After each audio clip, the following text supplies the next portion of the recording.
অপেক্ষার প্রহর যেন শেষ হলো ফ্র্যাঞ্চাইজিগুলোর। সবশেষ বিপিএল এর রেভিনিউ শেয়ার করতে রাজি হয়েছে বিসিবি। লভ্যাংশ না দিলে বিপিএল এ অংশগ্রহণ করবেন না বলে আগেই জানিয়েছিল টুর্নামেন্টের সবচেয়ে সফল দল কুমিল্লা ভিক্টোরিয়ান্স। সাম্প্রতিক বছরগুলোতে বিপিএল এ দাপট দেখানো ফরচুন বরিশালের মালিক পক্ষও জানিয়েছিল একই দাবি। লভ্যাংশ না দিলে পরের বিপিএল থেকে আর খেলবে না বলে সিদ্ধান্ত নিয়েছিল তারাও। বিসিবি যদিও এখন প্রস্তুত রেভিনিউ শেয়ার করতে, তবে আছে কিছু শর্ত। হুট করেই বিসিবির এমন সিদ্ধান্তর কারণই বা কি? ফ্র্যাঞ্চাইজিগুলোর চাপ নাকি বকেয়া পরিশোধ করতে এটা বিসিবির কোনো টোপ?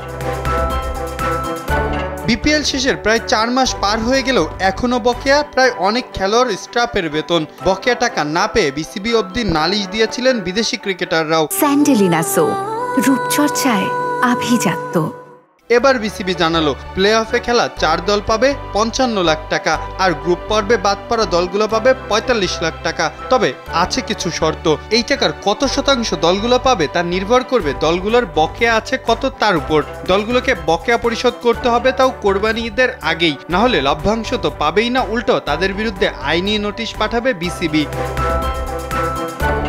আইপিএল, পিএসএল এর মতো বড় বড় ফ্র্যাঞ্চাইজি ক্রিকেটে টিকিট, মাঠ ও সম্প্রচার সত্ত্ব থেকে ভাগ পান দলগুলো। বিপিএলেও এই কাঠামো আনার দাবি একাধিকবার তুলেছে ফ্র্যাঞ্চাইজিগুলো। কেননা শুধুমাত্র স্পন্সরদের উপরে ভরসা করে ক্ষতির মুখে পড়তে চায় না ফ্র্যাঞ্চাইজিগুলো। তবে এতদিন তাদের এই দাবি মানেনি বিসিবি। অনেক সীমাবদ্ধতা আর বিপিএল এর ভালোর জন্যই নাকি সেদিকে আগায়নি বোর্ড।